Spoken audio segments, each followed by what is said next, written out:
আমাদের ঘরের চালে এতগুলো চাল কুমড়ো হয়েছে, মানে আমার মা কিন্তু জানেই না, আমরাও কেউ জানি না। আজকে ছাদে উঠেছি অনেকদিন পর, তো ছাদে উঠে দেখছি কতগুলো চাল কুমড়ো হয়েছে।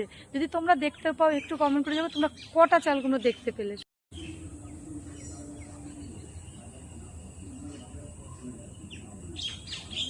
দেখেছো? কেউ দেখতে পাচ্ছ কতগুলো কতগুলো যে চাল কুমড়ো হয়েছে? আবার মাও জানে না, আমরাও জানি না, আর আমরা কিন্তু দেখিনি যে এতগুলো চাল কুমড়ো হয়েছে। আজকে আমি চালে উঠে দেখে তো আয়ান তো অবাক যে এত চাল কুমড়ো হয়েছে, যে বড়িও হবে অনেক। কারণ মা বলছিল, আমাদেরকে খেতে দেয় না আমার মা, বলে যে না বড়ি দেবো বড়ি দেবো, শীতকাল আসলে কুমড়ো পাওয়া যায় না, তার জন্য মা আমাদেরকে একটাও খেতে দেয় না।